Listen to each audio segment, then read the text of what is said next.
Welcome, everyone. So today we're jumping right into a really fascinating deconstruction for this explainer. Now, at first glance, what we're looking at might just seem like your standard sports breakdown, a quick maneuver on a field or a court.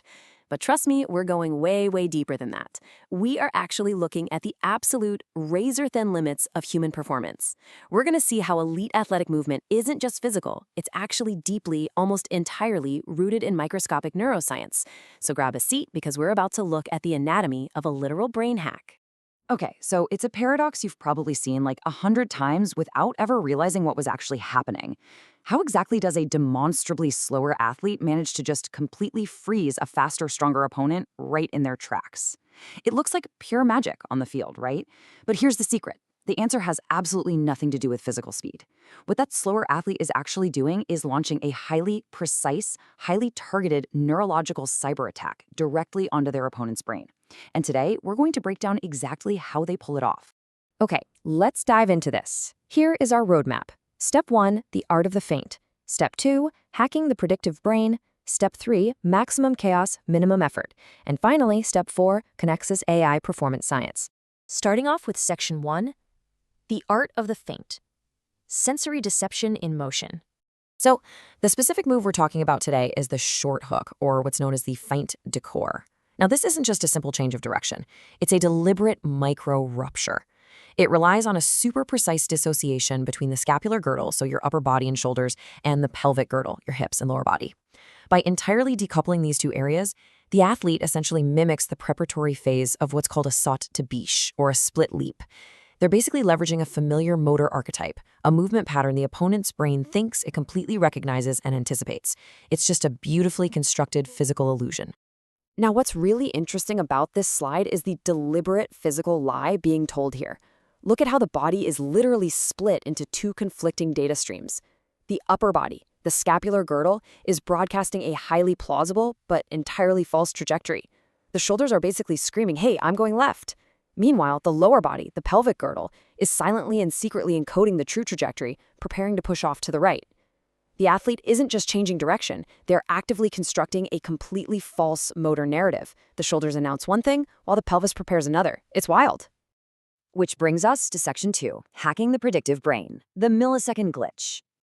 To really get why the short hook works so perfectly, you have to realize that humans don't just passively see movement. We rely heavily on predictive processing. Think of the brain like a highly advanced GPS system that's constantly trying to predict the future just to save processing time. It continuously generates these forecasts based on the sensory information it's getting right in the moment. So when a defender looks at an attacker, their visual system constructs an expected path based on the initial orientation of the attacker's trunk and shoulders. The defender's brain commits incredibly early to a likely scenario. It predicts what happens next and only bothers to correct itself when reality deviates from that expectation. Let's move to this timeline and see how this builds. Imagine with me that we are slowing time down to an absolute crawl. We're entering full bullet time here to look at the exact neural lag where perception and action desynchronize. Right at 1 millisecond, we have visual prediction. The defender's brain locks onto those lying shoulders and predicts the path. At 10 milliseconds, the center of mass disruption hits. The attacker shifts their weight rapidly, non-linearly. The body suddenly no longer matches the visual prediction. By 30 milliseconds, the cerebellar error signal fires. The defender's cerebellum is screaming, "Error! The prediction was wrong." It forces an update to the internal model, but that update takes precious time.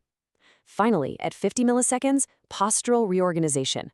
Before the defender can even attempt to tackle or move, their neuromuscular system has to frantically redistribute muscle activation just to stop them from falling flat on their face, all while trying to prepare a brand new response.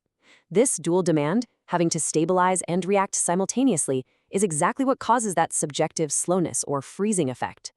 Zooming back out to the field, here's Section 3, maximum chaos, minimum effort. Biomechanical asymmetry. So the crucial point is right here when we compare the two athletes biomechanically. A massive physical mismatch emerges. For the attacker, the energetic expenditure is actually incredibly low. They're using elastic recoil, pre-tension, and just very small angular variations. Their informational load is also super low because, well, they know exactly which signals are true and which are decoys. The defender, on the other hand, is suffering. their energetic expenditure spikes off the charts as they desperately try to restabilize their posture. And their informational load is maxed out because their poor brain has to process both the true and false data simultaneously. The attacker doesn't actually move more, they simply force the defender's nervous system to process way more information than it can handle. One nervous system is confidently executing, while the other is frantically triaging data. And that brings us to Section 4, Kinexa's AI Performance Science, Biohacking the Hook. Now, this is exactly what Dr. Christophe Delong and Kinexa present in their latest performance research, and it's fascinating. The methodology used by Dr. DeLong's team at Kinexa is just intense. They treat the short hook not just as some cool sports highlight, but as a live stress test of a human nervous system. They aren't just looking at basic biomechanics anymore. They're actually measuring how effectively one nervous system exploits the prediction errors of another. Just look at the AI-driven kinematic mapping they're doing. They track the exact precise timing of that shoulder-to-pelvis dissociation we talked about. They measure every microscopic adjustment of the center of mass. And honestly, most impressively, they use neuromotor modeling to actually estimate the cognitive load being placed on the defender in real time. They are quite literally quantifying uncertainty. Here's how Kinexa breaks it down into a really clear three-step process. Step 1. They track the physical kinematics and the postural transitions of the attacker, basically capturing the raw physical data of the feint itself. Step 2.